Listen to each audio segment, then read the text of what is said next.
En este módulo vamos a hablar de la determinación del tribunal competente para conocer de los daños ocasionados al medio ambiente.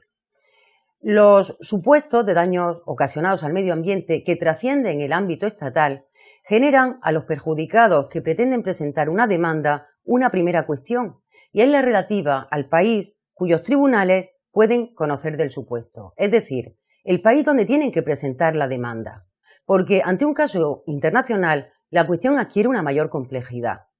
¿Dónde se puede presentar una demanda? En el caso, por ejemplo, en el que el daño se produzca en un país, pero el resultado se hubiera producido en otro u otros diferentes. Se trata de una cuestión propia del derecho internacional privado, que es la relativa a la determinación de la competencia judicial internacional. La respuesta, por lo tanto, exige acudir a nuestro derecho internacional privado, que en esta materia nos lleva a determinar los tribunales competentes mediante la aplicación de un reglamento comunitario.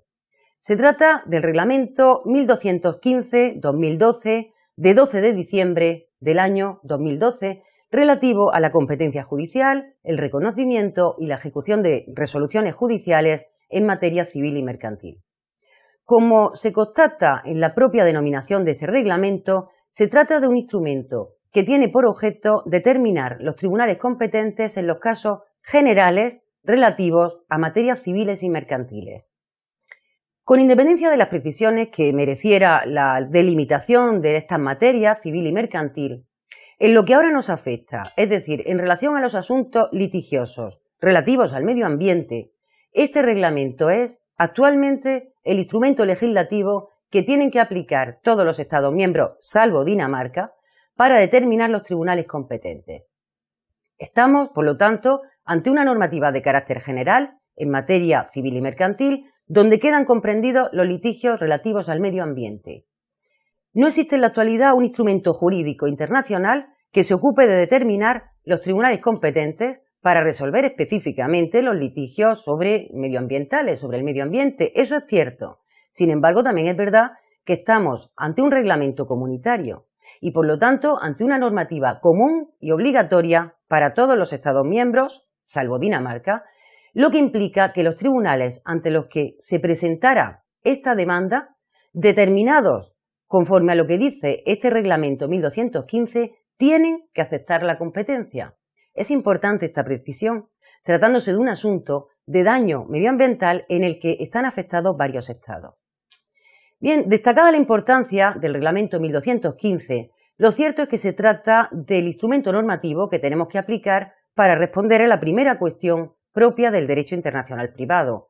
Es decir, la aplicación de este reglamento nos permite delimitar los tribunales estatales donde se puede presentar una demanda en un asunto litigioso ocasionado al medio ambiente con daños transfronterizos.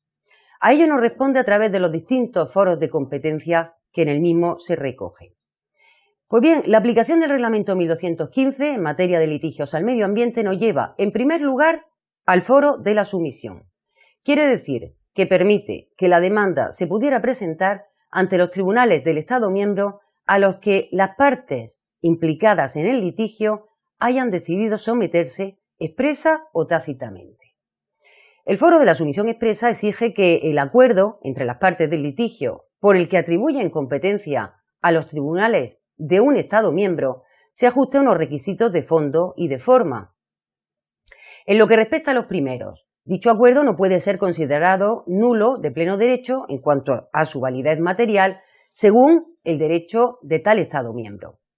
En los requisitos de forma, respecto de los requisitos de forma, este acuerdo, el acuerdo atributivo de competencia, debe celebrarse por escrito o verbalmente con confirmación escrita, es decir, a través de cualquier medio electrónico que proporcione un registro duradero del acuerdo.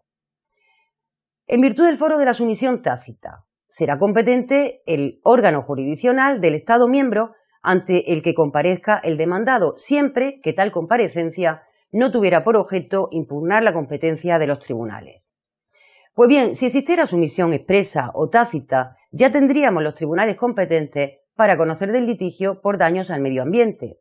Sin embargo, en defecto de esta sumisión, tenemos que acudir a los restantes foros que recoge el propio reglamento. De este modo, si no existiera en defecto de sumisión, entraría en juego el foro del domicilio del demandado, que permite que el perjudicado por los daños al medio ambiente presente la demanda ante los tribunales del Estado miembro del domicilio de la parte demandada, es decir, presunto responsable de tales daños.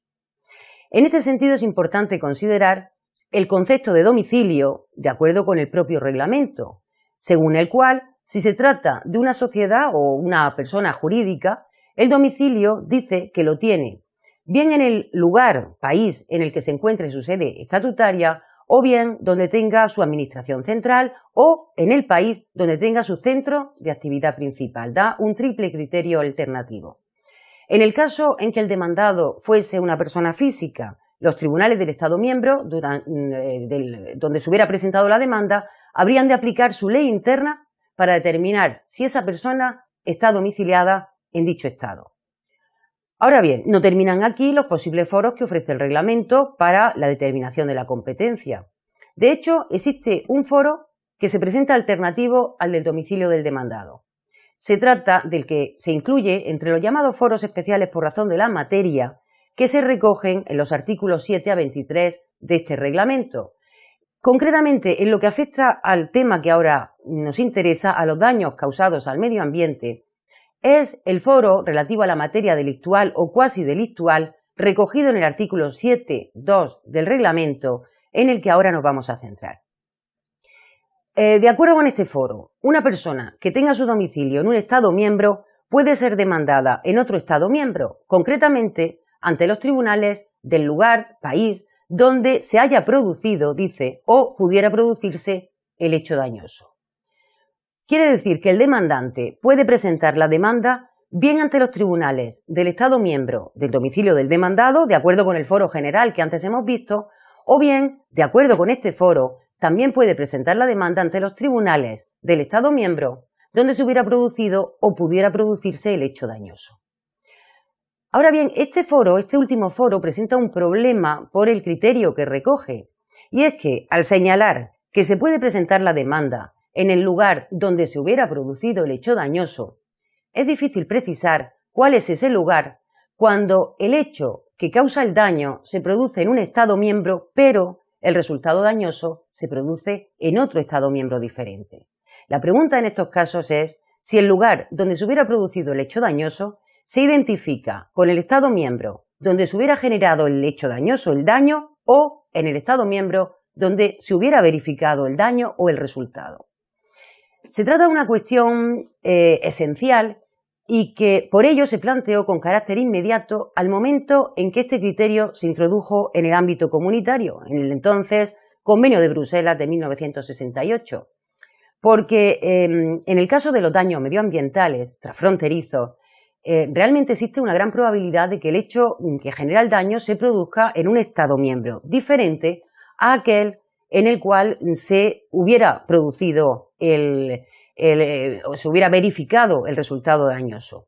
Este es el motivo por el cual tuvo que ser objeto de una respuesta específica por el Tribunal de Justicia de la Unión Europea. En particular, en estos casos es necesario tener en cuenta el primer supuesto que tuvo que resolver el Tribunal de Justicia en esta materia, el asunto Mines de Potas d'Alsals.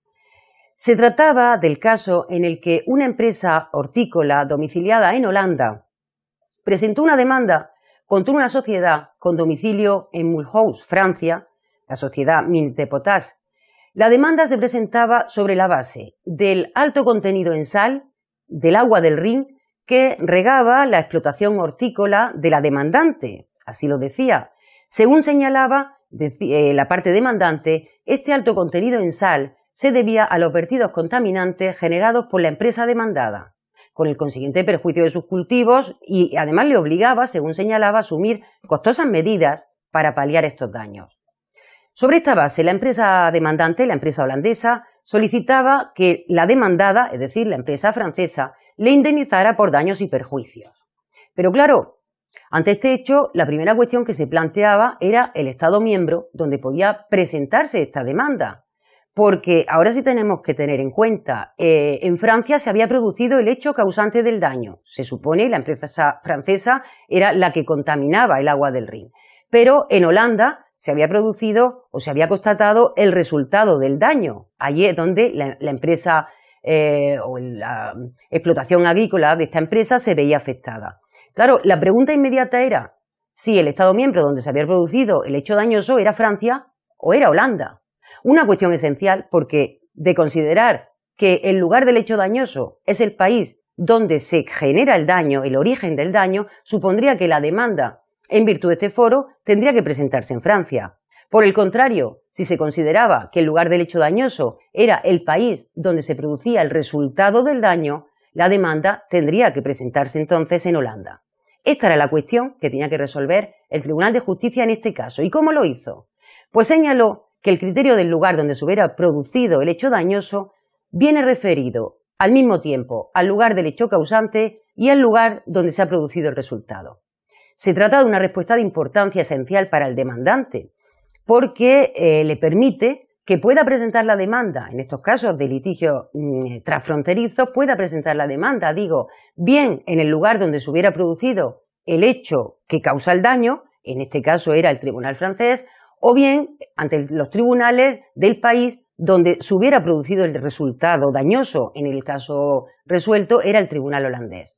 La consecuencia es que el Tribunal de Justicia, a partir de esta sentencia, abrió un doble foro a favor de la víctima, del demandante, lo que le permite emprender acciones legales, le permite demandar al presunto responsable por daños al medio ambiente, bien ante el Estado miembro donde se genere el hecho dañoso o bien en el Estado miembro donde se produzca el resultado. Con todo ello terminamos el análisis con carácter general de los foros de competencia del reglamento con el objeto de determinar el Estado miembro donde puede presentarse una demanda por daños al medio ambiente. En consecuencia, lo que ahora procede es conocer cuál es la ley estatal que habrían de aplicar los tribunales competentes. Esa es la segunda cuestión que siempre se presenta ante un litigio internacional. Una cuestión que se responde en el segundo bloque, que a continuación se inicia relativo a la ley aplicable a los litigios por daños transfronterizos en materia medioambiental. Conocer del supuesto, es decir, el país donde tienen que presentar la demanda, porque ante un caso internacional la cuestión adquiere una mayor complejidad. ¿Dónde se puede presentar una demanda? En el caso, por ejemplo, en el que el daño se produzca en un país, pero el resultado se hubiera producido en otro u otros, del tribunal competente para conocer de los daños ocasionados al medio ambiente. Los supuestos de daños ocasionados al medio ambiente que trascienden el ámbito estatal generan a los perjudicados que pretenden presentar una demanda una primera cuestión, y es la relativa al país cuyos tribunales pueden ser diferentes. Se trata de una cuestión propia del derecho internacional privado, que es la relativa a la determinación de la competencia judicial internacional. La respuesta, por lo tanto, exige acudir a nuestro derecho internacional privado, que en esta materia nos lleva a determinar los tribunales competentes mediante la aplicación.